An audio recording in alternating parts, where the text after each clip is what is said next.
Allah boleh ha? Nampak tak?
Bismillahirrahmanirrahim. Yang berhormat Pihak Orang Kaya Seri Kerna Datuk Seri Setia Dr. Haji Awang Abu Bakar bin Haji Apong, Menteri Hal-Wal Dalam Negeri. Yang berhormat Datuk Seri Setia Dr. Haji Muhammad Isham bin Haji Jaafar, Menteri Kesihatan. Yang berhormat Datuk Seri Setia Dr. Awang Haji Muhammad Amin Liu bin Abdullah, Menteri di Jabatan Perdana Menteri dan Menteri Kewangan dan Ekonomi Kedua. Yang berhormat Datuk Seri Setia Awang Abdul Muttalib bin Pihak Orang Kaya Seri Setia Datuk Paduka Haji Muhammad Yusof, Menteri Pengangkutan dan Infokomunikasi. Yang Mulia Setiausaha Setiausaha Tetap, Yang Mulia Timbalan-Timbalan Setiausaha Tetap, Pengarah-pengarah, Pegawai Kanan, hadirin dan hadirat yang dihormati sekalian. Assalamualaikum warahmatullahi wabarakatuh dan salam sejahtera. Terima kasih kepada semua dan rakan-rakan media yang hadir pada sidang media bagi situasi terkini jangkitan COVID-19 di negara Brunei Darussalam. Sebelum memulakan sidang media ini, kita menjemput Yang Mulia Ustaz Haji Awang Nur Asilin bin Haji Puting untuk mengetuai bacaan surah Al-Fatihah dan doa terhindar dari wabak coronavirus. Astaghfirullahaladzim, astaghfirullahaladzim, astaghfirullahaladzim, alladzi la ilaha illa huwal hayyul qayyum wa atubu ilayh. Ila hadratin Nabi Mustafa Rasulullah sallallahu alaihi wasallam wa ila arwahi walidina wa walidikum wa li jami'al muslimina wal muslimat wal mu'minina wal mu'minat wa khususan li hadzal majlis kafatan 'ammah syai'un lillahi lahumul Fatihah. أعوذ بالله من الشيطان الرجيم بسم الله الرحمن الرحيم الحمد لله رب العالمين الرحمن الرحيم مالك يوم الدين إياك نعبد وإياك نستعين اهدنا الصراط المستقيم صراط الذين أنعمت عليهم غير المغضوب عليهم ولا الضالين آمين بسم الله الرحمن الرحيم الحمد لله رب العالمين والصلاة والسلام على أشرف الأنبياء والمرسلين سيدنا محمد وعلى آله وصحبه أجمعين اللهم صل صلاة كاملة وسلم سلاما تاما على سيدنا محمد الذي تنحل به العقد وتنفرج به الكراب وتقضى به الحوائج وتنال به الرغائب وحسن الخواتيم ويستسقى الغمام بوجهه الكريم وعلى آله وصحبه في كل لمحة ونفس بعدد كل معلم لك برحمتك يا أرحم الراحمين اللهم أنت ربي لا إله إلا أنت خلقتني وأنا عبدك وأنا على عهدك ووعدك ما استطعت أعوذ بك من شر ما صنعت وأبوء لك بنعمتك علي وأبوء بذنبي فاغفر لي فإنه لا يغفر الذنوب إلا أنت لا إله إلا أنت سبحانك إني كنت من الظالمين لا إله إلا أنت سبحانك إني كنت من الظالمين لا إله إلا أنت سبحانك إني كنت من الظالمين نعوذ بكلمات الله التامة من شر ما خلق نعوذ بكلمات الله التامة من شر ما خلق نعوذ بكلمات الله التامة من شر ما خلق بسم الله الذي لا يضر مع اسمه شيء في الأرض ولا في السماء وهو السميع العليم بسم الله الذي لا يضر مع اسمه شيء في الأرض ولا في السماء وهو السميع العليم بسم الله الذي لا يضر مع اسمه شيء في الأرض ولا في السماء وهو السميع العليم بسم الله والحمد لله محمد رسول الله لا قوة إلا بالله بسم الله على ديننا وأنفسنا بسم الله على أهلنا وأموالنا بسم الله على كل شيء أعطانا ربنا بسم الله خير الأسماء بسم الله رب الأرض والسماء بسم الله الذي لا يضر مع اسمه داء بسم الله افتتحنا وبالله اختتمنا وعلى الله توكلنا تحصنا بذي العزة والجبروت واعتصمنا برب الملكوت وتوكلنا على الحي الذي لا يموت اللهم إنا نعوذ بك من البرص والجنون والجذام ومن سيء الأسقام اللهم اصرف عنا وعن سلطاننا وبلادنا وجميع المسلمين في كل مكان البلاء والوباء والطعن والطاعون وسائر الأمراض وقنا شر الردى بلطفك يا لطيف يا خبير إنك على كل شيء قدير اللهم اصرف عنا وعن سلطاننا وبلادنا وجميع المسلمين في كل مكان البلاء والوباء والطعن والطاعون وسائر الأمراض وقنا شر الردى بلطفك يا لطيف يا خبير إنك على كل شيء قدير اللهم اصرف عنا وعن سلطاننا وبلادنا وجميع المسلمين في كل مكان البلاء والوباء والطعن والطاعون وسائر الأمراض وقنا شر الردى بلطفك يا لطيف يا خبير إنك على كل شيء قدير وصلى الله على سيدنا محمد وعلى آله وصحبه وسلم والحمد لله رب العالمين Amin, amin, ya Rabbal Alamin. Seterusnya, majlis dengan hormatnya mempersilakan Yang Berhormat Menteri Kesihatan untuk memulakan sidang media pada petang ini. Bismillahirrahmanirrahim. Alhamdulillah Rabbil Alamin. Wassalatu wassalamu ala ashrafil anbiya mursalin Sayyidina Muhammad wa ala alihi wa sahbihi ajma'in. Assalamualaikum warahmatullahi wabarakatuh dan salam sejahtera. Pada hari ini Sabtu 25 Safar 1443 Hijrah bersamaan dengan 2 Oktober 2021, dengan kehendak Allah Subhanahu Wa Taala jua dan dengan rasa duka cita, Kementerian Kesihatan memaklumkan kepada orang ramai bahawa 5 kes yang disahkan COVID-19 telah kembali ke rahmat Allah. Kes 7067 seorang perempuan berumur 87 tahun dan kes 2922 seorang lelaki berumur 52 tahun telah meninggal dunia disebabkan oleh masalah paru-paru disebabkan jangkitan COVID-19. Kes 3521 seorang lelaki berumur 67 tahun dan kes 6327 seorang lelaki berumur 47 tahun telah mengalami beberapa masalah kesihatan dan tidak dikategorikan sebagai kematian disebabkan COVID-19. Manakala bagi kes 5018 seorang lelaki berumur 70 tahun, punca kematian masih dalam siasatan. Di kesempatan ini, saya mewakili warga Kementerian Kesihatan dan keseluruhan rakyat negara Brunei Darussalam mengucapkan takziah kepada keluarga kes berkenaan. Semoga roh mereka dicucur rahmat dan ditempatkan bersama para salihin. Al-Fatihah. أعوذ بالله من الشيطان الرجيم بسم الله الرحمن الرحيم الحمد لله رب العالمين الرحمن الرحيم مالك يوم الدين إياك نعبد وإياك نستعين اهدنا الصراط المستقيم صراط الذين أنعمت عليهم غير المغضوب عليهم ولا الضالين آمين.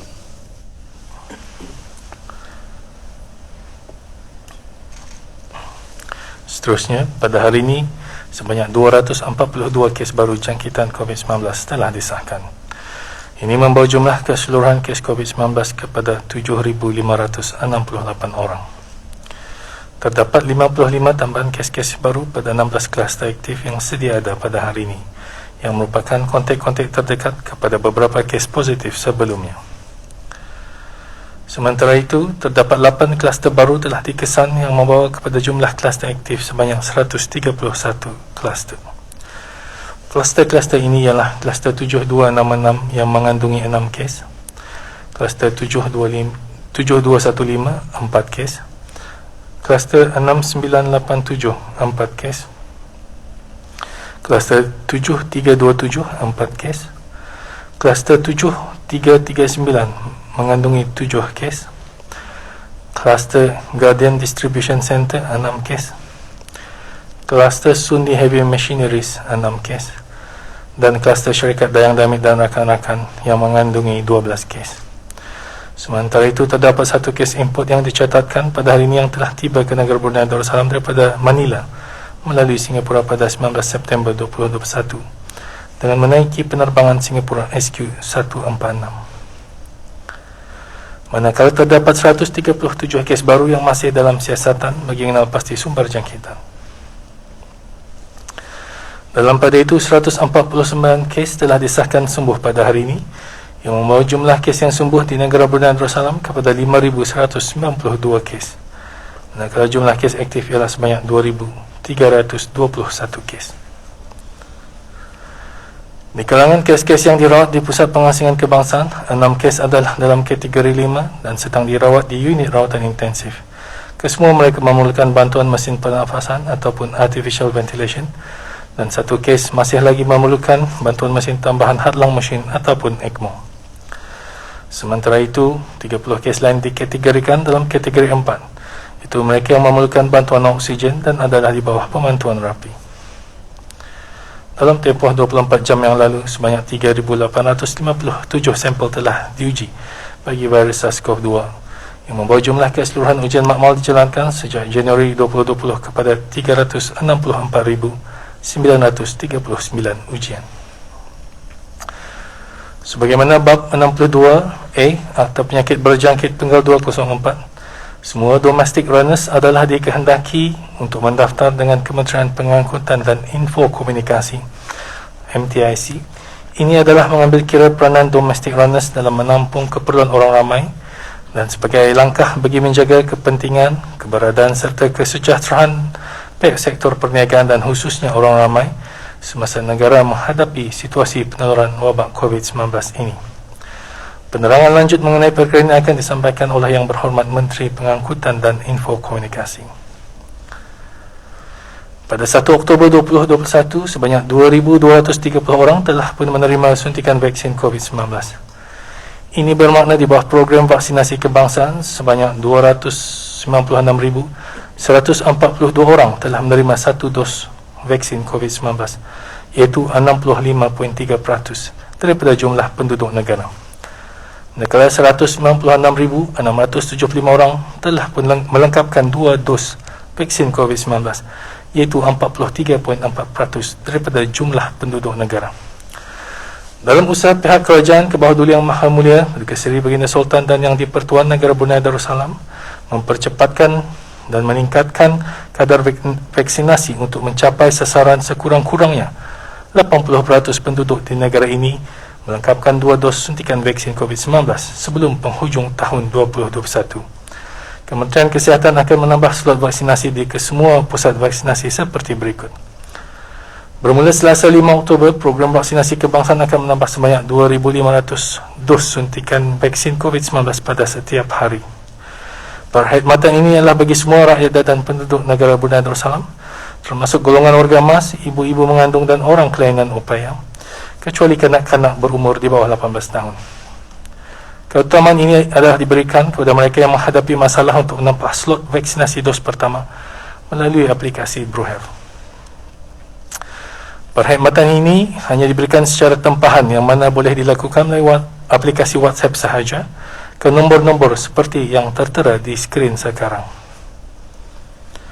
Waktu tempahan ini akan bermula pada hari Isnin 4 Oktober 2021 Dan waktu operasi bagi menerima tempahan adalah pada hari Isnin hingga Khamis dan Sabtu dari jam 8 pagi hingga 12 tengah hari.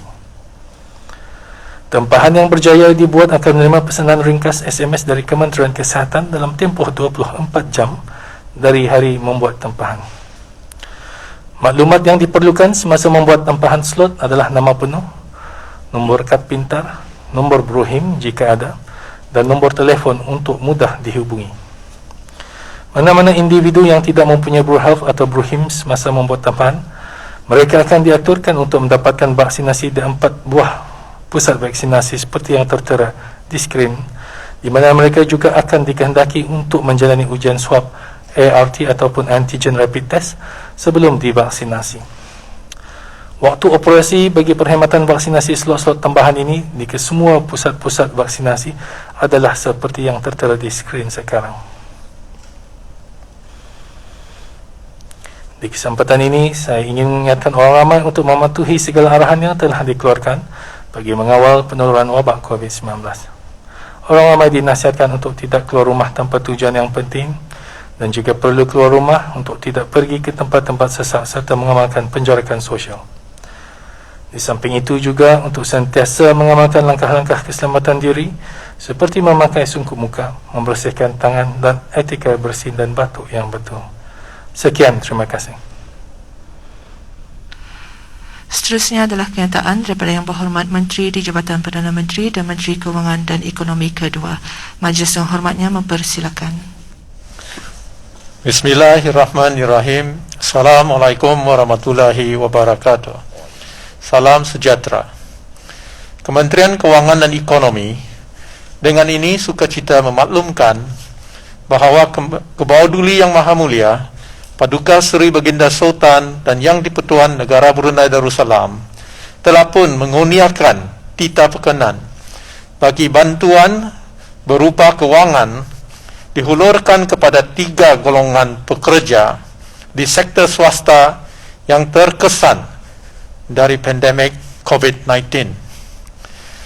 3 golongan yang dimaksudkan berkenaan adalah mereka yang kehilangan pekerjaan di mana pemberhentian adalah disebabkan oleh impak pandemik COVID-19 kepada syarikat dan bukan disebabkan oleh tindakan disiplin yang dikenakan oleh pihak syarikat, atau pekerja berkenaan berhenti sendiri.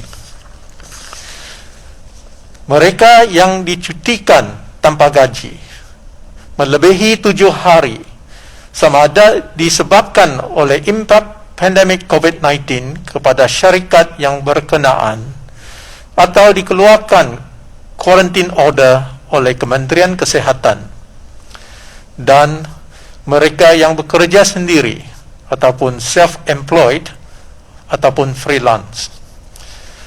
Bantuan khas kewangan ini adalah untuk memastikan kesejahteraan rakyat dan penduduk tetap negara Brunei Darussalam, khususnya mereka yang bekerja dengan sektor swasta yang terkesan dari pandemik COVID-19 yang mendapat gaji pokok RM1,500 Brunei dan ke bawah sebulan, dan untuk menolong sektor swasta dalam memperbaiki aliran tunai perniagaan dalam menangani impak pandemik COVID-19. Bantuan ini tidak termasuk mereka yang bekerja di sektor awam dan syarikat-syarikat berkaitan kerajaan ataupun government link companies. Tata cara dan kriteria untuk mendapatkan bantuan adalah seperti berikut. Bagi pekerja yang kehilangan pekerjaan dan dicutikan tanpa gaji, sebagaimana yang saya nyatakan tadi, permohonan perlulah dihadapkan melalui sistem kebajikan negara ataupun SKN yang telah diubah khas untuk memproses permohonan yang dimaksudkan dan boleh diakses melalui laman seseorang www.skn.gov.my www.skn.gov.bn.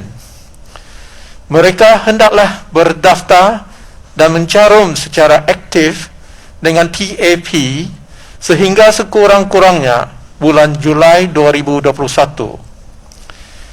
Dan surat akuan dari majikan hendaklah dimuat naik ataupun upload ke dalam SKN, di mana surat berkenaan hendaklah menyatakan tarikh bermula mereka diberhentikan, di mana pemberhentian mereka adalah disebabkan oleh impak pandemik COVID-19 kepada syarikat dan bukannya disebabkan oleh tindakan disiplin yang dikenalkan oleh pihak syarikat atau pekerja berkenaan berhenti sendiri.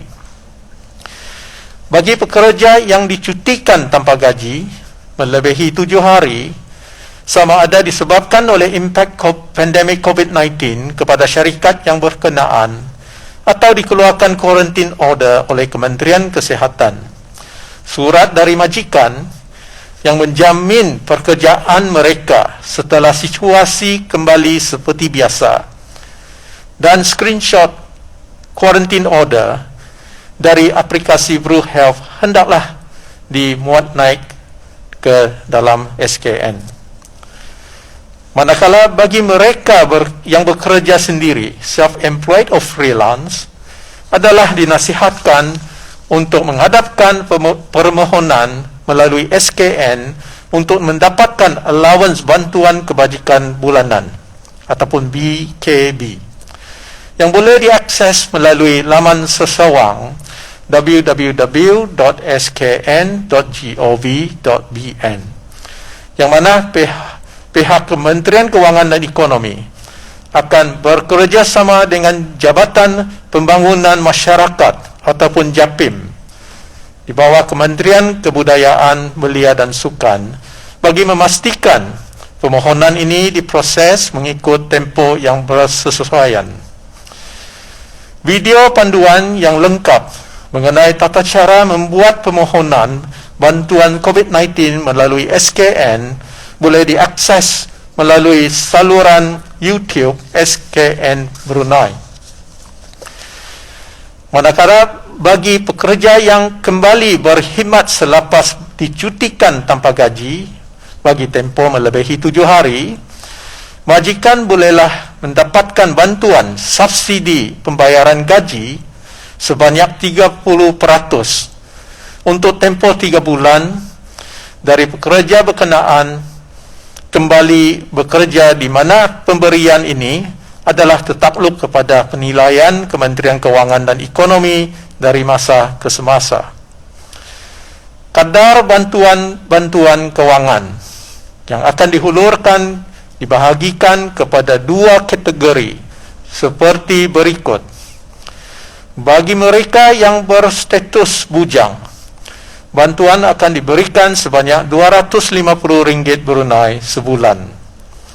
Bagi mereka yang berstatus kawin, bantuan akan dihulurkan sebanyak RM250 Brunei sebulan dan RM50 sebulan bagi setiap tanggungan termasuk suami atau isteri dan anak sehingga 4 orang anak sahaja yang berumur di bawah 18 tahun dan tidak menerima sebarang allowance dari Kerajaan Kebawah Duli Yang Maha Mulia Paduka Seri Baginda Sultan dan Yang di-Pertuan Negara Brunei Darussalam, seperti allowance penuntut dan allowance kebajikan dari KKBS atau Majlis Ugama Islam Brunei.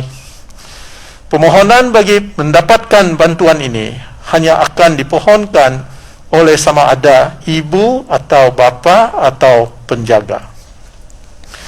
Bantuan ini dihulurkan untuk tempoh 3 bulan bermula pada 1 hari bulan September 2021. Bagi sebarang pertanyaan mengenai permohonan bantuan khas kewangan ini, bolehlah menghubungi melalui email covid19.assistance@mofi.gov.bn atau melalui pusat panggilan TAP di talian 2382800 atau 2382929 bagi pertanyaan tata cara pemohonan, dan di talian 819100 bagi Jabatan Perbendaharaan bagi pertanyaan pembayaran. Walau bagaimanapun, pemohon akan dimaklumkan melalui SMS notification berkenaan dengan status permohonan dan pembayaran. Akhir sekali, berikutan dengan tindakan interim yang dilaksanakan oleh Kerajaan Kebawah Duli Yang Maha Mulia Paduka Seri Baginda Sultan dan Yang di-Pertuan Negara Brunei Darussalam, saya menyeru dan mengingatkan kepada peniaga-peniaga untuk tidak memberhentikan pekerja, khususnya anak-anak tempatan, dan bagi majikan untuk tidak menyalahgunakan kemudahan-kemudahan yang diberikan oleh Kerajaan Kebawah Duli Yang Maha Mulia Paduka Seri Baginda Sultan dan Yang di-Pertuan Negara Brunei Darussalam. Berikut adalah tayangan video tata cara menghadapkan permohonan bantuan kewangan kepada pekerja sektor swasta yang terkesan dari pandemik COVID-19 melalui sistem kebajikan negara. Sekian, wabillahi taufik wa hidayah. Wassalamualaikum warahmatullahi wabarakatuh.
Berikut adalah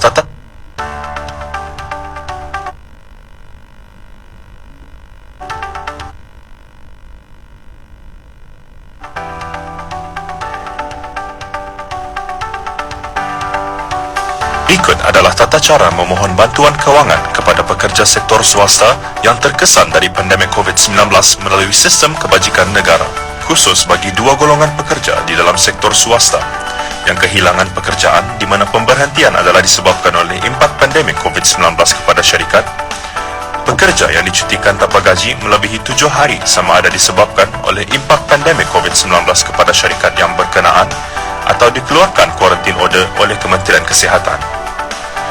Langkah pertama, pemohon hendaklah menyediakan email yang sah yang juga akan digunakan untuk pengesahan setelah mendaftar akaun di SKN. Seterusnya, sila sediakan dokumen-dokumen pribadi untuk dimuat naik seperti tertera. Setiap fail hendaklah dalam format JPEG dan tidak melebihi 2 MB. Langkah kedua, sila layari laman sesawang www.skn.gov.bn atau imbas kod QR yang tertera untuk mendaftar akaun di SKN. Langkah ketiga, sila tekan tab permohonan baru dan isikan maklumat pribadi serta maklumat keluarga dengan lengkap, tepat dan betul. Dokumen-dokumen yang telah diimbas atau ditangkap skrin bolehlah dimuat naik di bahagian dokumen sokongan.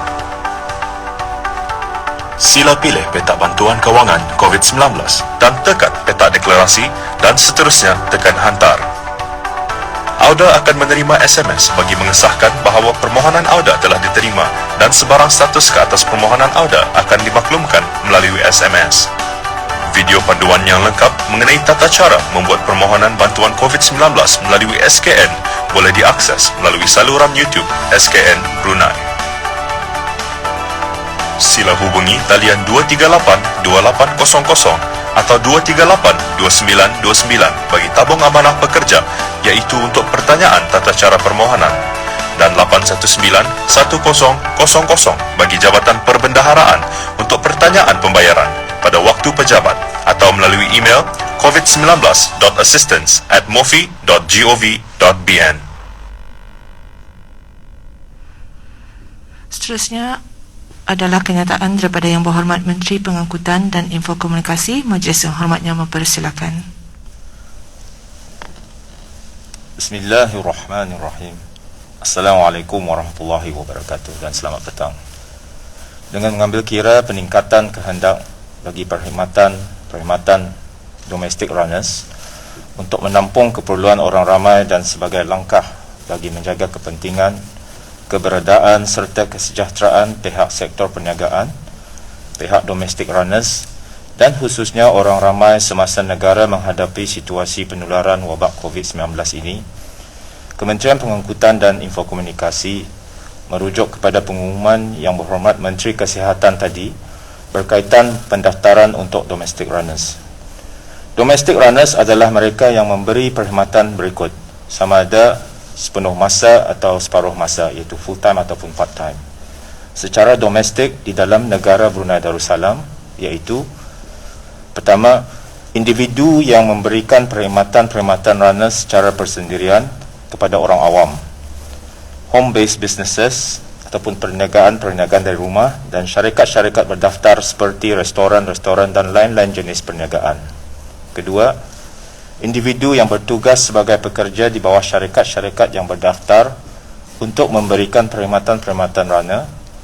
Atau ketiga, pekerja yang ditugaskan untuk memberikan perkhidmatan penghantaran, iaitu delivery services, di bawah syarikat berdaftar seperti restoran-restoran, pasar raya atau perniagaan yang lain.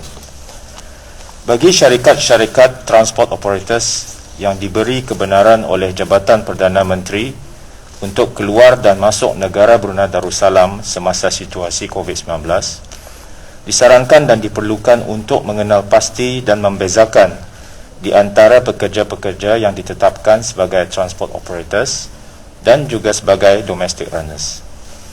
Pekerja-pekerja berkenaan yang dikhususkan sebagai domestic runners adalah diperlukan untuk didaftarkan di bawah syarikat tersebut. Untuk memudah cara proses pendaftaran ini, Kementerian Pengangkutan dan Infokomunikasi akan membukakan pendaftaran bagi domestic runners secara dalam talian melalui laman web www.mtic.gov.bn/pendaftaran. Bermula pada hari ini, Sabtu 2 hari bulan Oktober 2021, dan pendaftarannya adalah percuma. Maklumat yang diperlukan bagi pendaftaran ini adalah maklumat asas seperti nama penuh, nombor kad pengenalan pintar, nombor telefon bimbit, alamat rumah, alamat email, nombor bilangan pendaftaran kenderaan, dan bagi mereka yang berkhidmat di bawah syarikat yang berdaftar, hendaklah juga memberikan nama-nama syarikat masing-masing. Maklumat nombor BRUHIMS dan status vaksinasi juga diperlukan untuk pendaftaran ini. Bagi melengkapkan proses pendaftaran, domestic runners juga perlu membuat beberapa deklarasi yang menyatakan mereka menjalankan perkhidmatan domestic runner dan akan mematuhi undang-undang, peraturan dan garis pandu yang ditetapkan di bawah Akta Penyakit Berjangkit Penggal 204 serta undang-undang dan peraturan berkaitan lain yang berkuat kuasa di negara Brunei Darussalam. Setelah proses pendaftaran selesai, satu e-notifikasi ataupun e-notification akan di-email kepada runner berkenaan. Kementerian Pengangkutan dan Infokomunikasi juga akan memuat naik senarai domestic runners yang berdaftar di laman web MTIC, iaitu sebagai satu direktori yang mengandungi maklumat perhubungan ataupun contact details domestic runners di negara Brunei Darussalam untuk kegunaan sektor perniagaan dan orang ramai. Dalam hal ini, sokongan dan peranan setiap domestic runner dan pihak-pihak yang berkenaan termasuk orang ramai adalah sangat-sangat diharapkan untuk menghormati strategi dan langkah-langkah yang akan dilaksanakan dalam membendung penularan jangkitan COVID-19, khususnya semasa negara berada di dalam tempoh operasi pulih. Ini termasuklah 2, dengan mengatur rancangan penghantaran dan menyelesaikan tugasan masing-masing sebelum jam 8 malam. Domestic runners dalam hal ini adalah dinasihati dan disarankan untuk sentiasa bersedia dengan e-notifikasi pendaftaran domestic runners yang dikeluarkan oleh Kementerian Pengangkutan dan Infokomunikasi dan sebarang bukti transaksi seperti arahan majikan dan atau perundingan penghantaran bersama pelanggan-pelanggan melalui WhatsApp, email atau mana-mana kaedah yang berkenaan. Pendaftaran domestic runners ini adalah usaha yang dijalankan dengan penyelarasan bersama di antara Jabatan Perdana Menteri, Kementerian Kewangan dan Ekonomi, Kementerian Kesihatan, Kementerian Pengangkutan dan Infokomunikasi dan pihak berkuasa industri teknologi infokomunikasi AITI. Bagi maklumat lanjut mengenai pendaftaran bagi domestic runners ini, seperti garis panduan dan soalan-soalan lazim iaitu FAQs, bolehlah melayari laman web Kementerian Pengangkutan dan Infokomunikasi di www.mtic.gov.bn/pendaftaran, dan untuk pertanyaan lanjut sila hubungi melalui email ke runners@mtic.gov.bn. Kita kongsikan satu video mengenai perkara ini.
Sebagai susulan kepada siaran media Kementerian Pengangkutan dan Infokomunikasi bertarikh 21 September 2021 yang lalu, Kementerian Pengangkutan dan Infokomunikasi ingin memaklumkan kepada orang ramai bahawa beberapa penambahbaikan telah pun dilaksanakan kepada portal gov.bn bagi mengajukan sebarang pertanyaan atau pendapat mengenai apa jua jenis perkhidmatan-perkhidmatan kerajaan.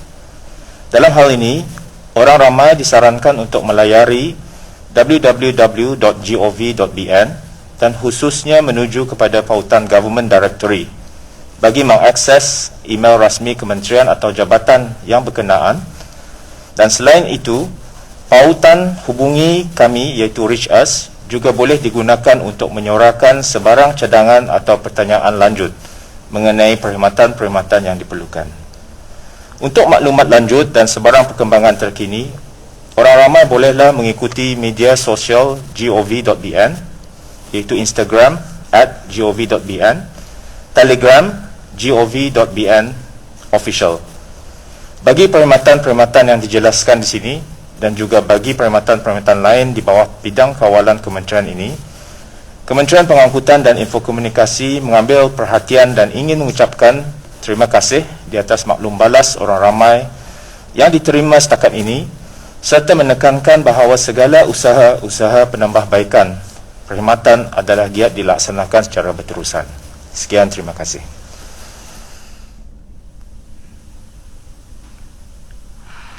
Terima kasih Yang Berhormat Datuk. Dan ini sesi sidang media membukakan soalan-soalan daripada pihak media.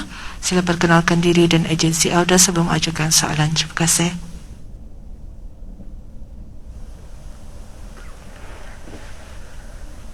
Assalamualaikum warahmatullahi wabarakatuh. Yang berhormat Pihin, yang berhormat Datuk. Kaulah saya Nakirin dari Radio Television Brunei. Beberapa persoalan ingin saya ajukan kepada Yang Berhormat Menteri di Jabatan Perdana Menteri dan Menteri Kewangan dan Ekonomi Kedua. Yang berhormat, berikutan strategi tambahan bagi mengawal COVID-19 yang diumumkan kemarin, iaitu bagi orang ramai untuk berada di rumah bermula 8 malam hingga 4 pagi. Jadi memohon pencerahan daripada Yang Berhormat Datuk, adakah ini maknanya juga operasi komersial perlu ditutup juga pada jam 8 malam, Yang Berhormat Datuk? Terima kasih atas soalan mengenai dengan perniagaan mulai dari 4 hari bulan November. Tujuan kita ni memang untuk dikurangkan penggerakan selepas pukul 8 jadi diminta kerjasama semua, termasuk juga perniagaan-perniagaan untuk ditutup sebelum pukul 8. Memang tertakluk kepada jenis perniagaan itu juga lah. Kalau perniagaan itu kira macam besar kan operasinya, mangkali ambil masa untuk menutup. Jadi menarikkan juga pekerja untuk membuat perjalanan balik ke rumah. Jadi mungkin ia akan tutup lebih awal daripada pukul 8 itu dah. Jadi kalau perniagaan itu kira small operation, jadi mungkin menutup atau sekejap sajalah kalau ya. Jadi sama ada ia tutup macam pukul 7.30 tutup dan lepas itu bagi peluang bagi masa untuk pekerjanya balik ke rumah. Jadi sebelum pukul 8. Jadi dari pukul 8 indah lagi ada kira orang berjalan-jalan ke kedai memberi barang ataupun pakai online order supaya orang runners atau membuat delivery lah dah. Jadi indah lagi ada movement ada. Jadi kalau sekiranya ada orang order minta hantar delivery, kedai atau perniagaan itu mesti membuat adjustment sendiri lah supaya kalau akan di-deliver yang runners ni dapat diantar barang atau dan jual lepas itu balik ke rumah sebelum pukul 8. Jadi seperti mana yang diumumkan oleh Yang Berhormat Datuk Menteri Kesihatan, jumlah kes-kes ini masih tinggi lah. Jadi inilah masa ni kita ni perlulah bekerjasama lah, sama-sama cuba kita ni bekerjasama untuk kurang sedapat-dapatnya lah. Kecuali yang benar-benar memerlukan lah, mesti keluarlah macam orang kecemasan ataupun yang essential workers lah. So itu makanya kita ni ada dikecualikan lah. Bagi yang esensial itu, perlukah mereka ni perlu ada membuat surat pengesahan yang perlu disediakan oleh ketua masing-masing, Yang Berhormat? Atau macam mana? Ya, ini kalau sekiranya ada yang perlu bekerja waktu di antara pukul 8 malam sampai hingga pukul 4 pagi atau dirang ini perniagaan ini masing-masing boleh memohon kepada kementerian yang berkenaan lah. Kalau sekiranya macam Brunei Shell Joint Venture, diorang boleh tulis ke Kementerian Tenaga, for example. So untuk memohon kebenaran. Jadi dari pagi ini sudah dihubungilah bisnes-bisnes ini supaya diorang dapat membuat permohonan. Dan juga kementerian masing-masing juga telah memaklumkan kepada beberapa organisasi perniagaan-perniagaan dengan information yang memerlukan. Jadi diorang boleh disediakan. Jadi kementerian dapat endorse, di approve. Jadi kalau dengan suratnya nanti kalau pekerja atau ia bekerja waktu masa di antara pukul 8 malam sampai pukul 4 pagi atau ia boleh membawa surat itu lah. Kalau sekiranya ada roadblock, ia boleh lihatkan surat itu dengan dibenarkan oleh kementerian yang berkenaan. So depend on aktiviti-aktivitinya. Kalau sekiranya orang, kalau macam sekiranya ada pesawat datang kan malam jadi ada hotel atau terpaksa mengambil penumpang ke hotel untuk kuarantin kan. Jadi dirang memang berjalan lah tu waktu malam atau. Jadi kalau orang hotel operator memohon kepada MPRT untuk ada kebenaran dari MPRT lah yang kementerian yang bertanggungjawab ke atas perancangan hotel dan sebagainya. So dia orang boleh minta kebenaran dari sana lah. So masing-masing lah ada yang sudah dihubungi juga lah beberapa perniagaan dan ataupun kalau sekiranya ada yang Motor Association sekiranya, so MTIC sekarang akan memberikan kebenaran dan sebagainya. Baik. Jadi apakah tindakan yang akan dikenakan terhadap mereka yang tidak patuh atau ingkar terhadap arahan berkenaan? Adakah mereka juga akan dikenakan denda yang berhormat? Pada masa ini kita ni cuba memohon kerjasama daripada orang semua lah. Kita ni sama-sama cuba kalau dapat kita ini dapat kurangkan jumlah kes-kes ini lah.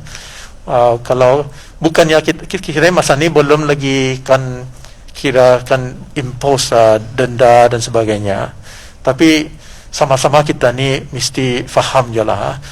Gunanya kalau sekiranya denda masih juga orang berjalan-jalan jadi kes itu pun dia mau turun tu kalau macam itu Jadi kita ni instead of pakai denda saja, kita ni try to get everybody punya understanding lah. Kemarin sudah dikongsikan apa tujuan kita ni, strategi kita ni untuk mencapai vaksinasi setinggi-tingginya lah. Jadi buat masa ni perlulah kita ni bekerja sama supaya mengurangkan penggerakan. Jadi hopefully jangkitan ataupun lagi setingginya lah. Jadi semua kita ni boleh fokus kepada vaksinasi orang ramai supaya mencapai 80% sebelum ujung tahun ini. So hopefully dengan penjelasan kemarin itu orang ramai itu bolehlah kira bekerja samalah bekerja sama dengan kerajaan juga untuk sama-sama mengatasi isu ini. Pada masa ini belum lagi impose denda dan sebagainya. Because seperti mana saya nyatakan tadi walaupun kita ni denda berhabis pun kalau orang nak mau cooperate, kes itu masih tinggi lah.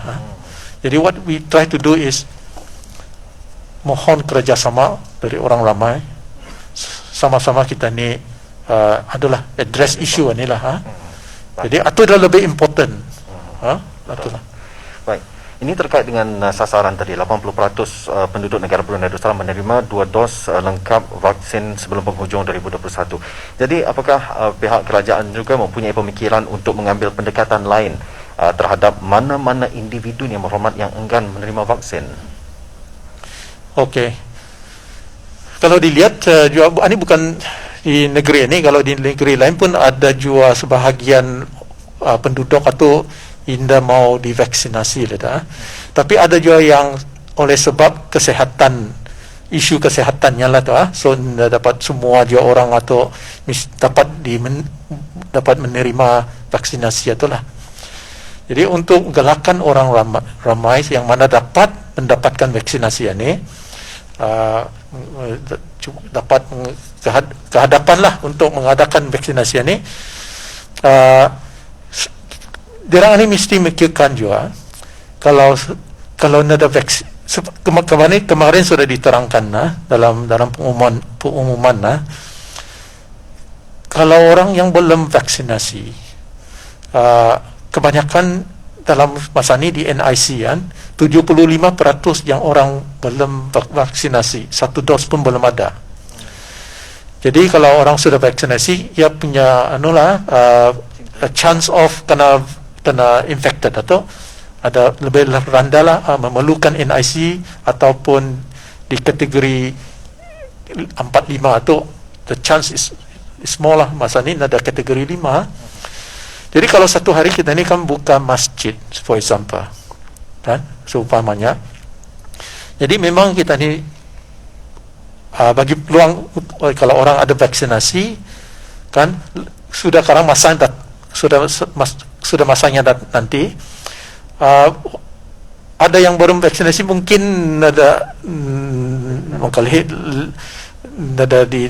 dapat lah so yang sudah vaksinasi bangkali dapat diconsider lah tapi masa ni belum lagi diputuskan macam mana kita ni mengaturkan bila masanya dapat kita ni buka masjid dan sebagainya. Tapi memang satu pemikiran lah yang sudah orang vaksinasi bangkali peluangnya untuk sembahyang di masjid lebih tinggi daripada yang indah. So orang ramai ini mesti pikirkan juga, kan, kalau ya ataupun kan bergerak ke macam kan dine in dan sebagainya. So datang masanya nanti mungkin ada juga syarat-syaratnya seperti yang saya terangkan tadi lah. Saya orang yang belum vaksinasi, cubalah pikirkan saja. Mungkin ada manfaat juga kalau dia orang bukannya dari segi kesehatan, tapi juga kesehatan ini juga. So itulah makali orang ramai dapat diambil kira lah untuk sendiri juga lah kesehatan dan penggerakannya juga. InsyaAllah. Terima kasih yang hormat. Bahan saja daripada apa yang diterangkan oleh yang berhormat Menteri di Jabatan Perdana Menteri dan Menteri Kewangan dan Ekonomi kedua itu ialah memohon kerjasama orang ramai sebagai satu tanggungjawab Ketani bersama sebagai rakyat dan penduduk negara ini.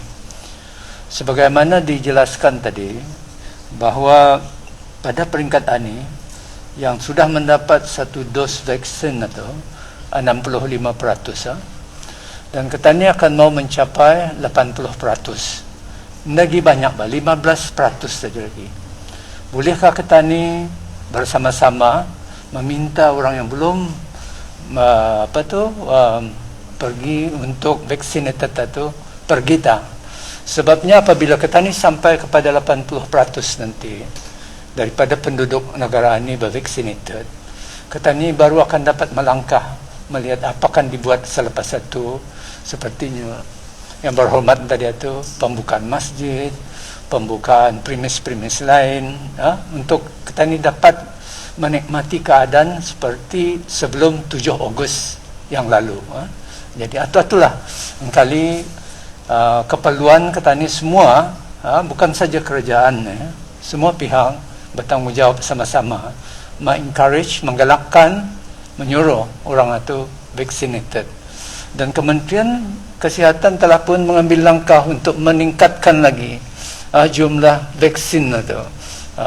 Ketani membuka pada hari Jumaat, Ketani membuka pada hari Ahad, dan kemudian meningkatkan lagi anunya.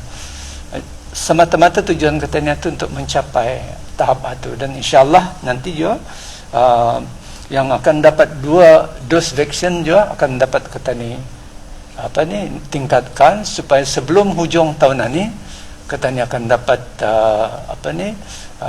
melihat suatu perubahan lah. Tapi ini tidak akan dapat dicapai kalau hanya Kementerian Kesihatan saja berusaha. Tetapi Ketani semua rakyat dan penduduk di sana ini sama-sama memainkan peranan lah.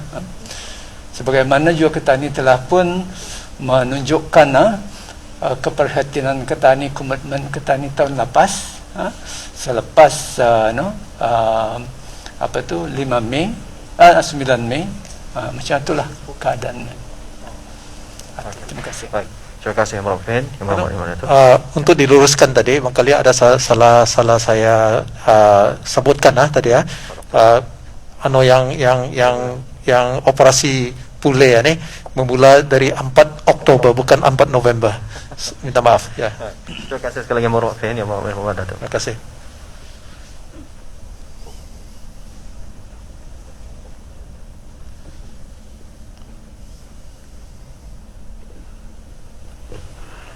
Assalamualaikum Yang Berhormat Menteri. Selamat petang.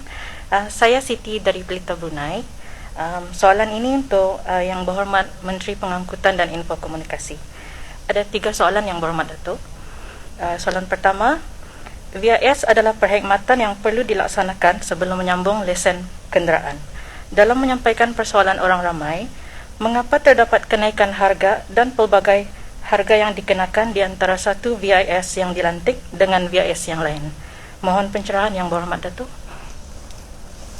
Terima kasih banyak-banyak. Soalannya mengenai vehicle inspection station ataupun pusat pemeriksaan yang masa ni dalam mula-mula sekali, terima kasih, 17 buah VIS yang ada masa ni, tapi dalam keadaan COVID-19 ini saya telah dimaklumkan juga ada about 14 buah tu yang sedang beroperasi. Jadinya memang ada 2-3 buah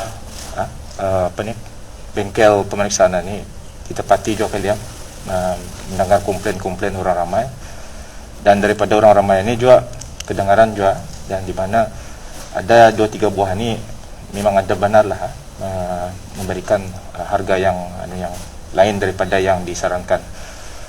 Secara asasnya, sebagai contohnya, sebuah kereta memang periksa RM5 lah.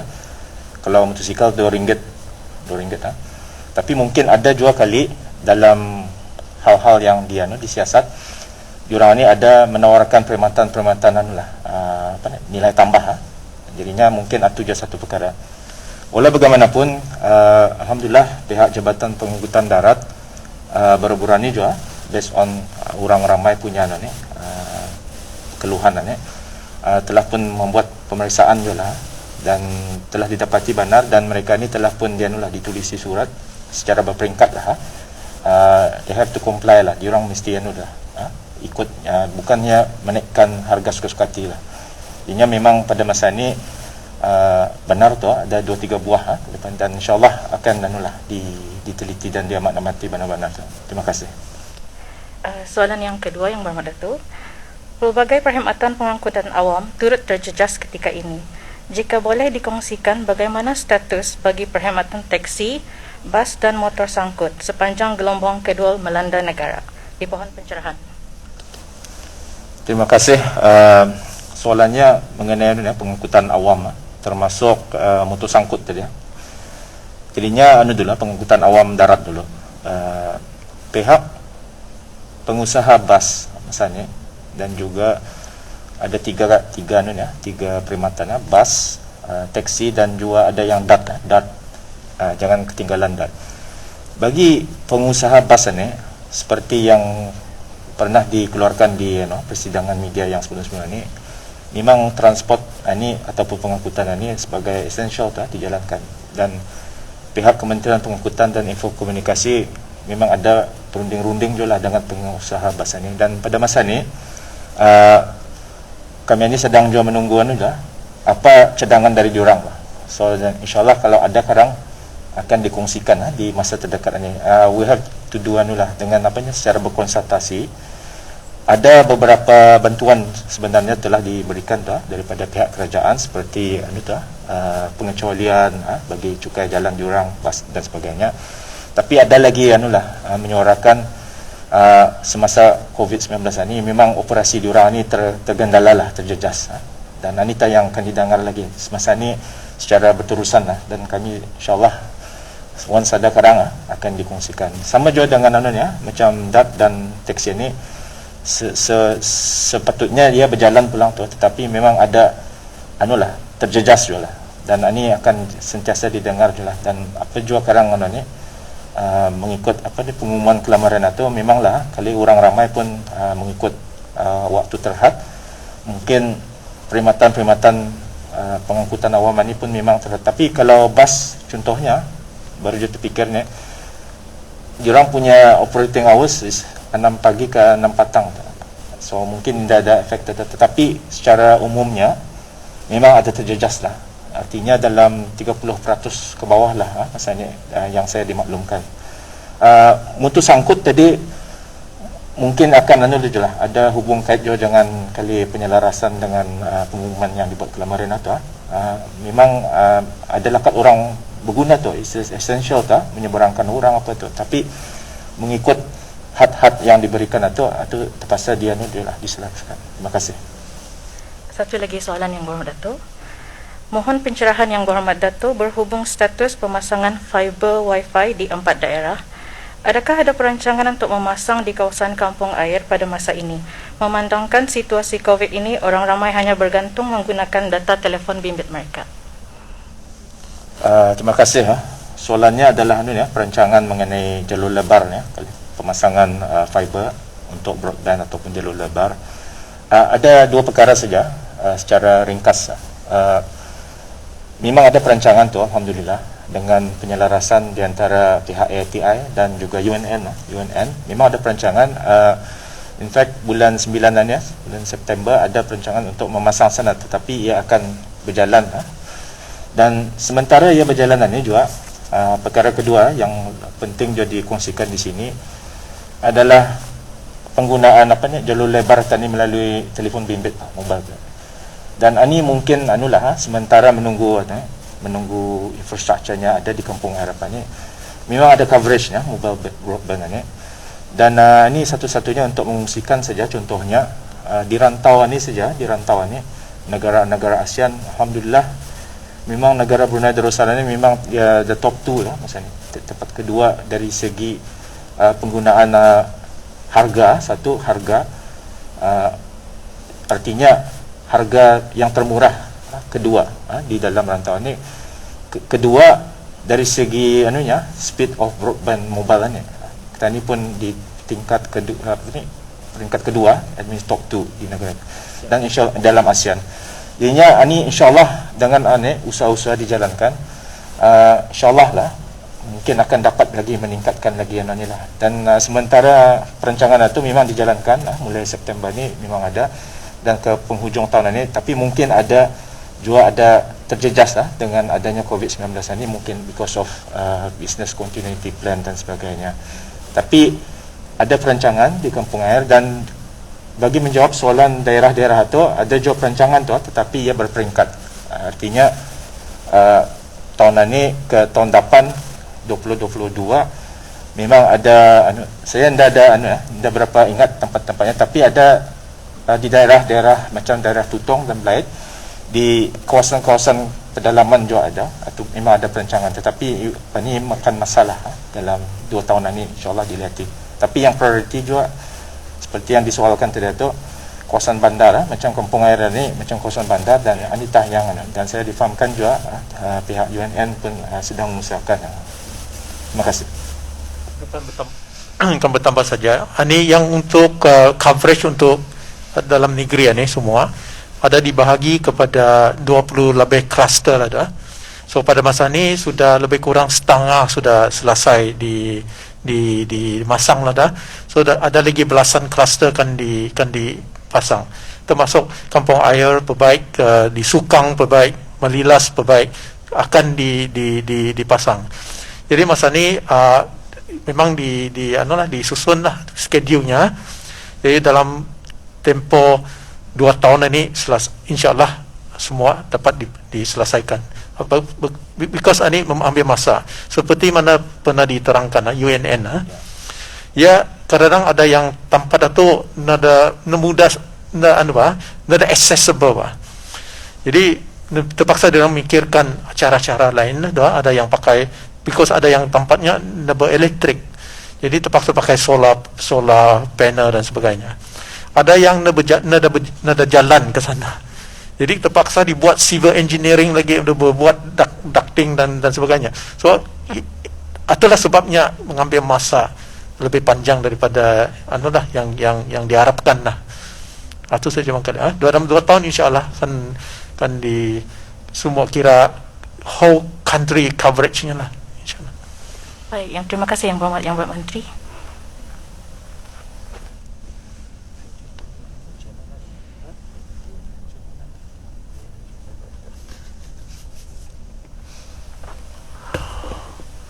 Ani James, Morning Britain. Good afternoon, Yang Berhormat Minister Pehin, Minister of Home Affairs, Yang Berhormat Dato' Minister of Health, Yang Berhormat Dato' Minister Prime Minister Office, and Second Minister of Finance and Economy. and Yang Berhormat Datuk Minister of Transport and Info Communication. My first question is for Yang Berhormat Datuk Minister at Prime Minister Office. Just now you mentioned that people working at night can apply for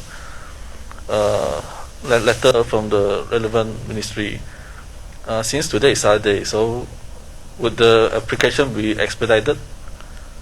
Yes, seperti tadi dikongsikan tadi ya, pagi ini sama petang ini sudah beberapa kementerian sudah menghubungi beberapa syarikat atau perniagaan untuk masing-masing menghadapkan permohonan untuk di endorse. Jadi ini memang diteruskan sampai next week lah. So of course today hari ini Saturday, esok hari Minggu, dari Isnin pagi atau teruskan lagi lah. Because we understand sometimes ada yang nasampat so but in any case, kalau sekiranya dia orang kena stop di roadblock kalau belum terdapat surat, memang polis atau akan mencatat juga nama dia orang itu. Jadi mestinya, as I said, pada masa ini bukannya kita ni kan punish people. Kalau orang honest kan bekerja sama, InsyaAllah kita ni, tujuan kita ni untuk menurunkan jumlah kes-kes ini akan tercapai lah. Kalau itu yang penting lah. Jadi kalau sekiranya ada yang belum sempat mendapatkan kebenaran dari kementerian-kementerian masing-masing, jadi polis di roadblock atau ia akan mencatat lah nama dan syarikat dan sebagainya. Jadi kemudian untuk di verify lagi. Sama juga ada yang kalau sekiranya ada waktu, say for example urgent ataupun kecemasan or whatever, terpaksa juga berjalan. Jadi memang ada surat lah tu. So itu kalau kena di roadblock, polis pun akan ambil juga dicatat juga nama dan sebagainya. Dan kemudian untuk di verify lagi.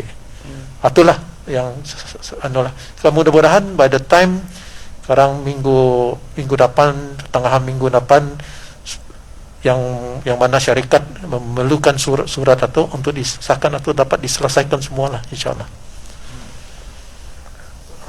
My second question is about the announcement that you just made. There are 3 categories who can apply for the assistance. Can Datuk elaborate further on the first category, which is those who have lost their job because of COVID and not because of disciplinary action? Ya, ini kategori pertama untuk orang yang kehilangan kerja disebabkan syarikat atau di impact oleh pandemik COVID-19 lah, barangkali ia punya cash flow terjejas dan sebagainya. Jadi tidak lagi dapat bayar gaji, diberhentikan pekerja. Ini bagi pekerja tempatan ataupun kerajaan Brunei ataupun penduduk tetap yang bergaji 1,500 ke bawah.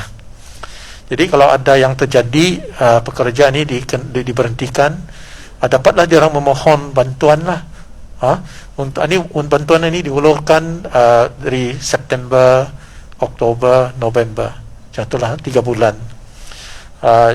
Tapi kalau sekiranya ada pekerja ia kena berhentikan atas sebab disiplin issue, atau layaklah. Jadi yang kalau yang orang yang memohon ini, ia mesti disertakan dengan surat dari majikan sama ada kenapa ia kena berhentikan itu. Jadi company itu mesti transparent lah, honest lah. Kalau orang ni kena berhentikan because ia ada discipline issue, jarang datang kerja dan sebagainya, then of course that is a different reason. Atau maksudnya ada kerajaan yang mau kerja, ataupun ada disiplin, ataupun ada yang pekerja yang berhenti sendiri bukannya kena berhentikan. Atau maksudnya ya ada peluang bekerja dan bekerja sama dengan KKBS untuk mencapatkan lagi permohonan yang dari golongan inilah. My next question is for Minister of Transport and Info Communication. In 2019, 15% of the household were connected with broadband. With the current COVID-19 pushing more people to be online. Currently, how many households are connected with the broadband, and can the current infrastructure cope with the future surge? Terima kasih Wang James. Soalannya adalah mengenai di household broadband ataupun perumahan. Di setiap isi perumahan berapa percentage. 2 minggu lepas, kalau anda saya silap, ada Kementerian Pengangkutan dan Infokomunikasi mengeluarkan quarterly report, laporan suku, dan mungkin Wang James menangkap dari sana kali yang 50% atau 2019. Memang benar tu 2019 50%, 50.1 kali. Tapi memang ada peningkatan tu setiap tahun. Dan 2019, 2020, 2020 tahun lepas naik ke 67%, dan tahun ini ke 70 lebih peratus. Dalam anggaran dalam 74% lah. Jadinya memang ada peningkatan, dan apatah lagi dalam COVID-19 ni kurang membuat kerja dari rumah ni. Tapi apa yang penting di sini kapasiti artinya keupayaan petani yang disoalkan tadi tu.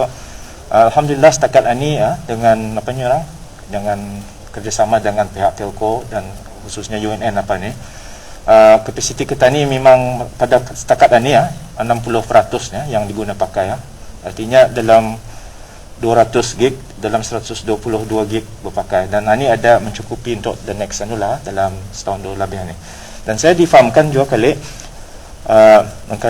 pengurusi UNN pun ada di sini, mungkin boleh menjelaskan juga.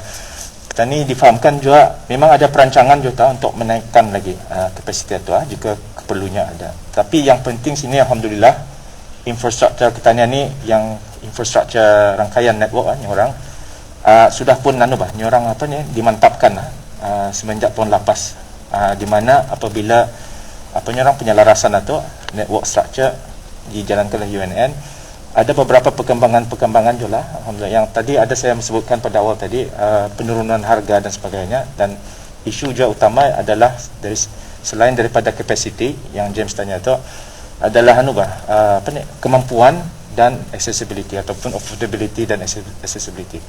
Kemampuan untuk menurunkan lagi harga-harga tu, dan kita ni alhamdulillah memang sebanding sudah di negara-negara lain di rantau ni seperti yang sebutkan tadi. Tapi mungkin banyak penambahbaikan lagi boleh dibuat di sana, dan insyaallah dengan orang peningkatan infrastruktur yang sedang berjalan berterusan, insyaallah itu yang dapat itu yang accessibility yang saya masukkan tu infrastruktur ada baik dari segi fixed line ataupun talian maupun dari segi mobile, dua ni. Jadinya kemampuan dan akses yang lebih utama. Terima kasih. Okey, untuk menambah juga tadi seperti mana yang dikongsikan oleh Yang Berhormat Datuk MTIC tadi mengenai kapasiti kalau dilihat base station yang ada masa ni dalam negeri, dulu memang ada kira 800 base station, tapi sejak base station network ini disatukan, jadi masa ni kita ni mengkali memerlukan hanya 700, jadi dioptimize sudah. Jadi tiap-tiap base station itu sejak setahun lebih ni memang kapasiti itu meningkatkan sampai I think lebih kurang 300 lebih base station sudah dinaikkan kapasitinya lah, sampai 4 kali ganda yang sebelum ini. Jadi ini kapasiti memang dinaikkan sudah. Jadi dengan juga accessibility tadi yang dinyatakan tadi dilaratkan lagi kepada di tempat-tempat dalaman dan sebagainya. Juga kita ni membuat persediaan untuk mengadakan 5G juga pada tahun depan. Jadi inilah usaha dalam UNN daripada meningkatkan kapasiti juga pada masa yang sama menurunkan kadarnya kepada telco, dengan telco atau terus menurunkan juga kepada orang ramai. Jadi kita ni lihat sejak awal tahun 2020 subscription rate ini sudah jauh menurun. Ada yang 60%, ada yang lebih tinggi lagi. So ini kira satu pencapaian lah UNN bagi orang ramai, supaya orang ramai dapat mengadakan akses kepada teknologi. Cuma tu. My next question is about JPD. Recently has announced that the backlog of 4,718 requests for application, vehicle license and driving license. Any updates on the backlog?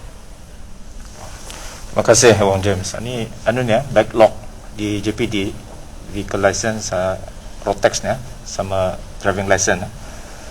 Barangkali kita mendengar juga kali dalam 2 minggu lepas tu ada satu sidang media dibuat oleh pengarah JPD dan beberapa orang pengarah di Kementerian Pengangkutan dan Infokomunikasi.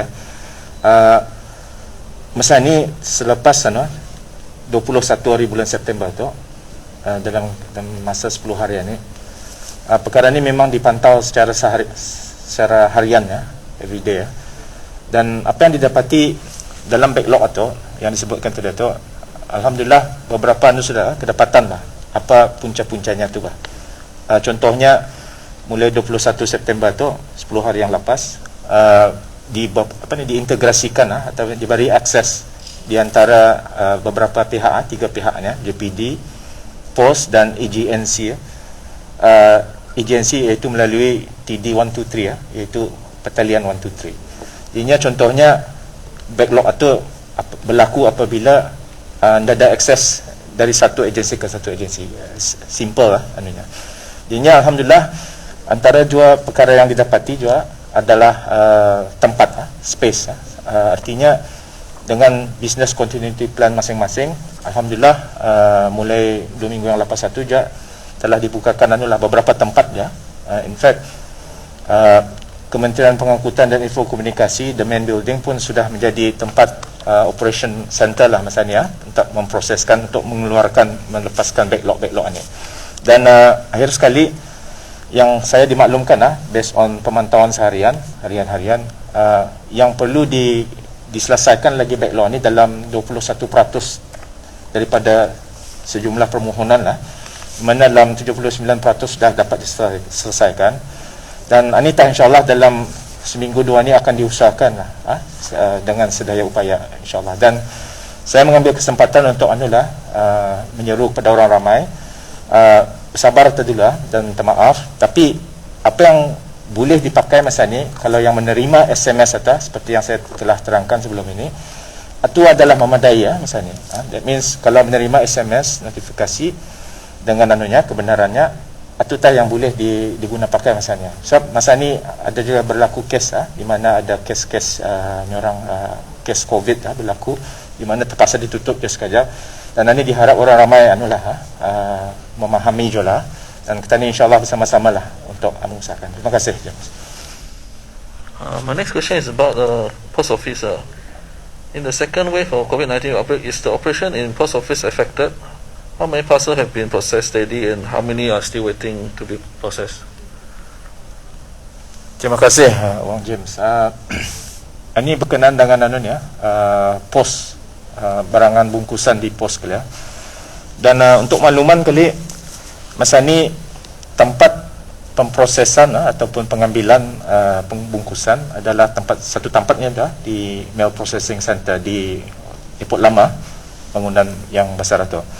Ini apa yang berlaku dalam 3 bulan kebelakangan ini pun dipantau secara seharian everyday daily pantauan pada bulan 9 ini saja September dalam kalau anda silap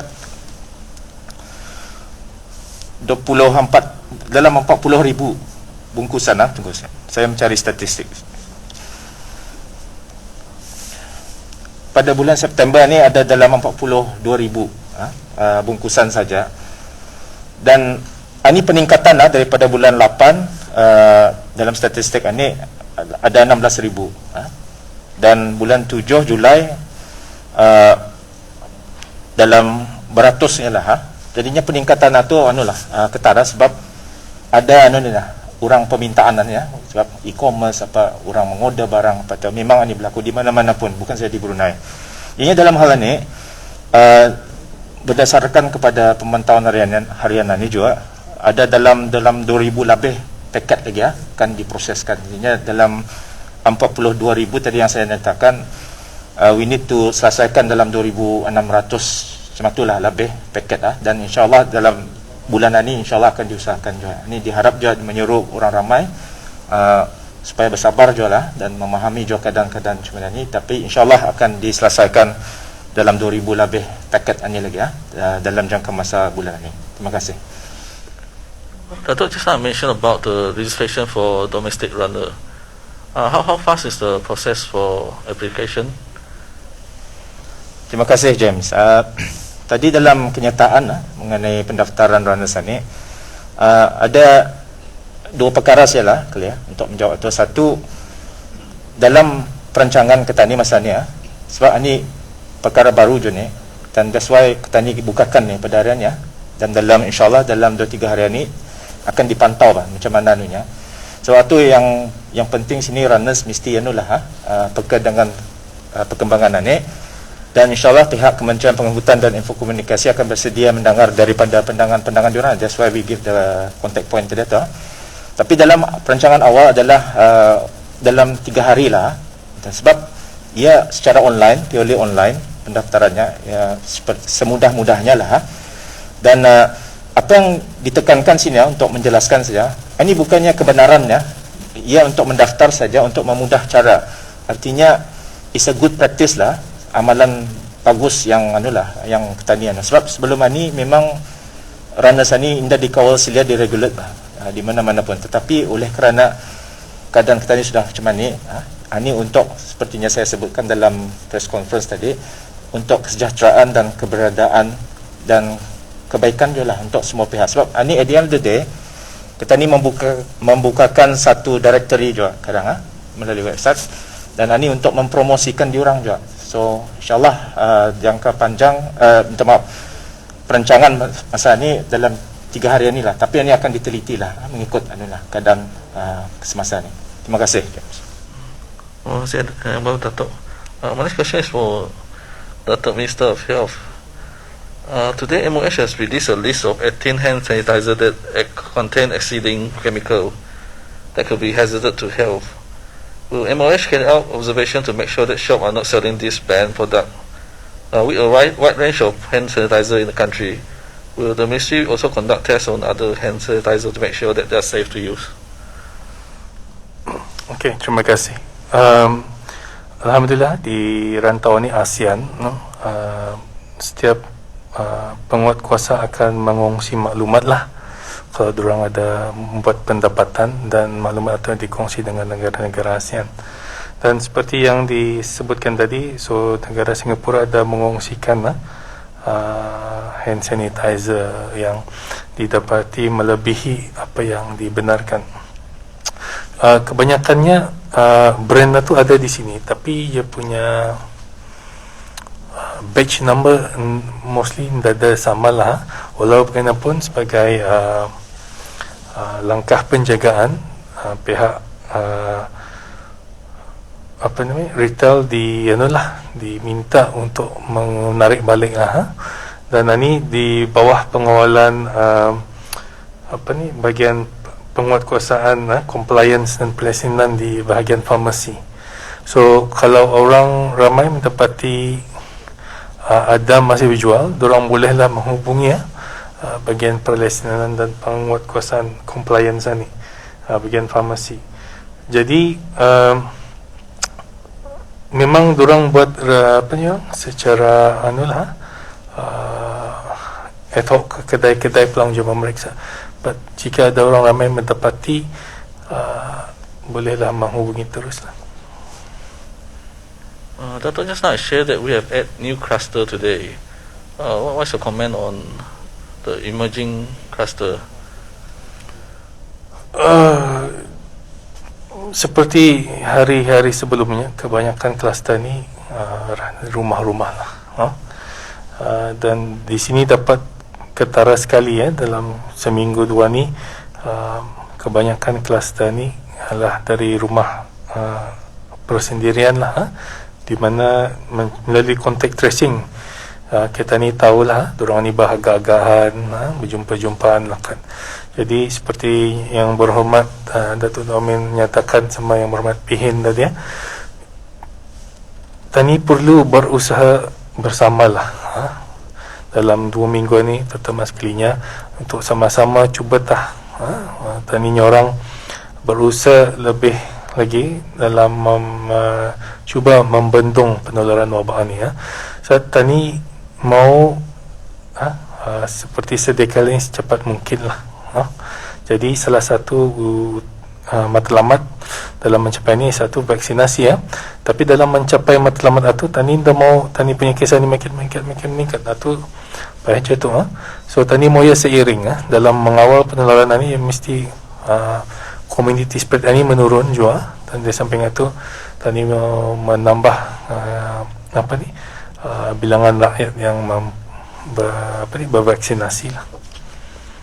Terima kasih Yang Berhormat Datuk. My last question is for Yang Berhormat Pihin, Minister of Home Affairs.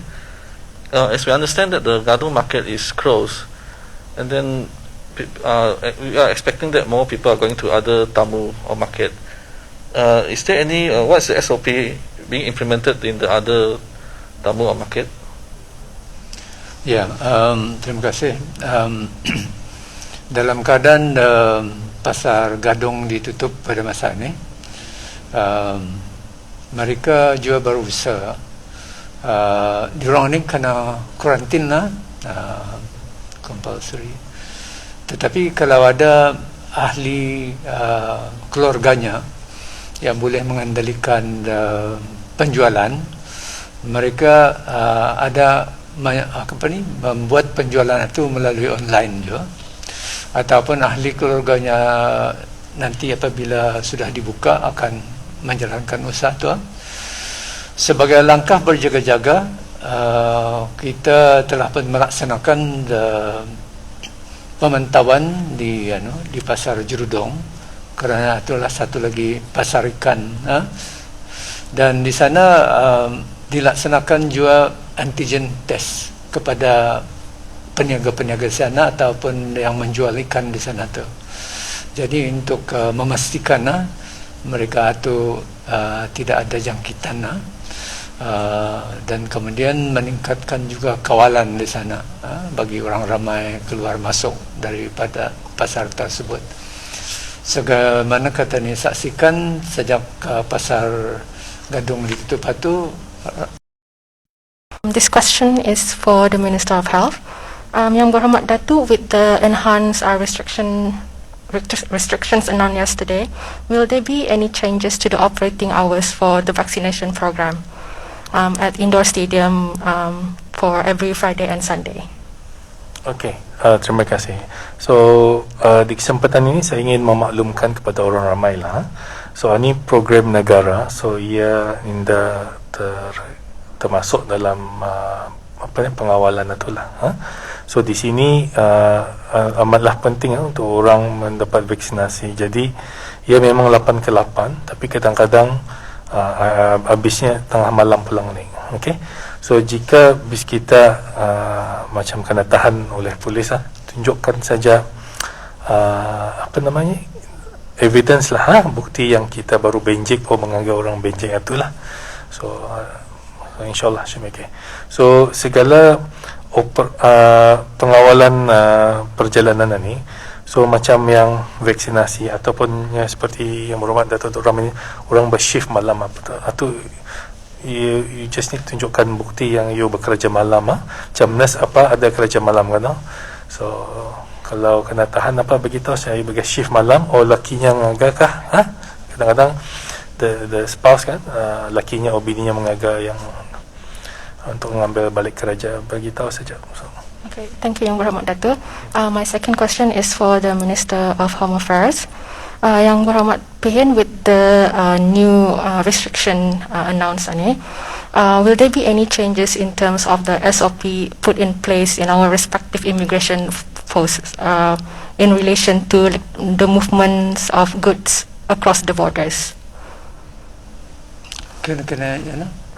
Will there be any changes in terms of SOP put in place at respective immigration posts for the movement of goods across the border with the new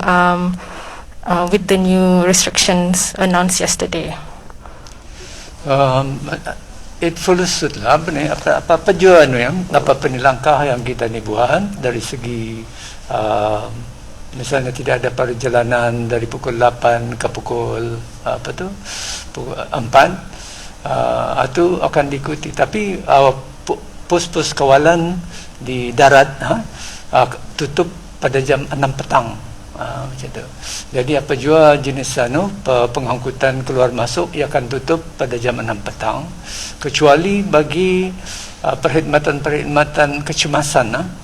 Kadang-kadang Ketania ni kena perlukan, bukan pun orang Ketania, tetapi negara jiran Ketani ingin merentas sempadan kerana emergency, misalnya membawa pesakit dan sebagainya. Itu exceptional lah yang Ketania akan beri, ataupun anggota keselamatannya. Tapi sejauh yang berkaitan dengan semua pos-pos sekolah Ketani akan tutup pada jam 6, kecuali lah dia di lapangan terbang atau mengikut jadual penerbangan. Okay. Thank you Yang Berhormat Pihit and Yang Berhormat Datuk.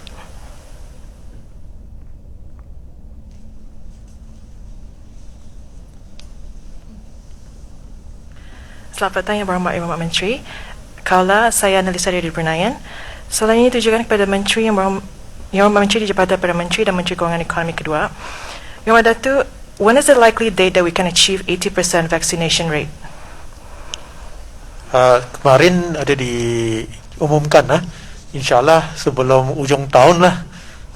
Tapi kalau kita ni lihat statistik seperti mana yang telah diumumkan tadi oleh Yang Berhormat Datuk Menteri Kesihatan, pada masa ini kita ni sudah mencapai 43.4% bagi yang melengkapkan 2 dos vaksin COVID-19. Jadi bagi yang sekanya menerima 1 dos vaksin COVID-19 ini 65.3% lah. Ini maksudnya kalau sekiranya ada yang baru menerima first dose pertama. Jadi kalau ia menerima Sinopharm for example, jadi dalam 4 minggu insyaAllah kan dalam sebulan ini memang dapat lagi second dose lah, dapat di tapi kalau ia pakai AZ mungkin di jarak ada 8 minggu selepas dos pertama. Jadi bagi yang sudah baru terima sekiranya last money, jadi dalam 8 minggu maksudnya awal bulan 12 we will insyaAllah mencapai kurang-kurangnya 65.3%.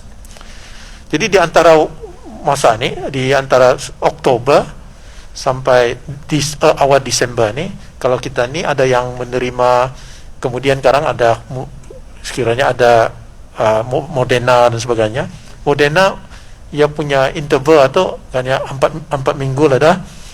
Jadi kalau kita ini dapat mencapatkan lagi orang ramai menerima, ada yang AstraZeneca, jadi sekurang insyaAllah dalam 2 bulan lebih ni dapat kita ni meningkatkan lagi lah daripada 65.3. Jadi kalau ada yang kalau bagi orang yang menerima Moderna, mungkin bulan 11 ini sudah selesai 2 dos jadi itu pun juga menolong juga kita ni meningkatkan lagi jumlah ni. Jadi kalau nampak dari statistik ini adalah bahasa harapan lah kita ni kalau ada kerjasama dari orang ramai juga lah. Jangan sekarang jarang ini buat booking tapi sudah datang harinya tidak datang. Itu yang melambatkan kita ni punya pencapaian inilah. Jadi bagi orang ramai dimohon lagi sekali di sinilah dengan mohon kerjasama dari siapa yang belum menerima vaksinasi ini. Masa ini masa ini kehadapan lah untuk mendapatkan vaksinasi ini supaya kita ni as a whole of nation kita dapat meningkatkan lagi percentage ini secepat mungkin lah insyaAllah. Jadi kalau sudah mencapai 80% seperti mana yang saya umumkan kemarin, dapat kita ni merancangkan lagi apa de-escalation atau bagi kelonggaran untuk seperti macam orang kan ke sembahyang di masjid dan sebagainya lah. Tapi kalau belum lagi mencapai yang percentage atau belum lagi dapat kita ni mengambil di-consider kelonggarannya lah. Jadi untuk orang ramai semua, jadi mesti kita ni kerjasama juga. Kalau sebahagian orang ada vaccination, orang lain pun nak dapat. Jadi the whole kita ni semua di held back lah. So ini kalau boleh kita ni bekerja sama, kalau mencapai sudah dapat kita ni. Memang sudah kerajaan ada memikirkan macam mana kita ni start nanti mencapai 80% atau dapat kita ni start de-escalation. Jadi memohon kerjasama orang ramai, come forward lah, mengadakan vaccination. Jadi we can all benefit daripada itulah pencapaian itu, dapat kita ni ke masjid sembahyang dan sebagainya. Terima kasih. Soalan seterusnya untuk Yang Berhormat Menteri Pengangkutan dan Info Communication. Yang Berhormat Datuk, what is the status for car dealers to issue cars on the road, because customers receive their cars quite late, and so car dealers pun, it's kind of affecting their business. So what's the status for registration for vehicles? Terima kasih. Soalannya berhubung kait dengan kereta-kereta baru yang didaftarkan, dan dalam beberapa mingguan perkembangannya mula-mula seperti bis kita maklum juga kali sudah mula-mula apabila berlaku second wave ni, the first thing yang dibuat mula-mula ditutup servis perkhidmatan itu. Tapi alhamdulillah ia dibuka secara berperingkat dalam jangka masa 2 minggu dan 2 minggu dan seterusnya, dengan kerjasama pihak BATA juga, iaitu Persatuan Automobil Brunei. Dan alhamdulillah daripada kira-kira dalam berapa tu 70 ke 50 buah mula-mula dalam seminggu, alhamdulillah dapat dinaikkan ke 250 buah dalam seminggu. Dan numburan 250 buah ni sebenarnya adalah hampir mirip sudah sebelum kereta ataupun kenderaan baru yang diproses sebelum event COVID-19 lah. Jadinya perkara ini pun dipantau masa ni, dan insyaAllah dalam masa terdekat ini akan direview lagi sebulan untuk pembukaan berperingkat-peringkat seterusnya. Dan alhamdulillah masa ni the latest juga perkembangan yang saya dimaklumkan juga, dan kapasiti masa ni yang 250 tu memang dapat manageable lah masa ni. Dan bukannya orang sebelum itu 50 ada, memang dah cukup. Tapi ini diselaraskan secara bekerjasama dengan pihak BATA. Dan dalam hal ini juga beberapa perkhidmatan lagi sekarang insyaAllah di Jabatan Pengangkutan Darat akan dibuka secara berperingkat. Dan dalam masa terdekat ini strategi Kementerian Pengangkutan dan Info Komunikasi memang ini sidang media tapi strateginya adalah jabatan-jabatan atau agensi berkenaan akan mengeluarkan juga press release-nya, dan juga jika perlu media conference-nya tersendiri macam mana itu yang dibuat. Dan ini insyaAllah perkara-perkara macam ini dipantau setiap hari ini, dan insyaAllah di mana yang orang ramai punya keluhan tu dikira kira medium ke high, di satu pertanian lah mengambil tindakan. Dan itulah. Terima kasih. Terima kasih Yang Berhormat.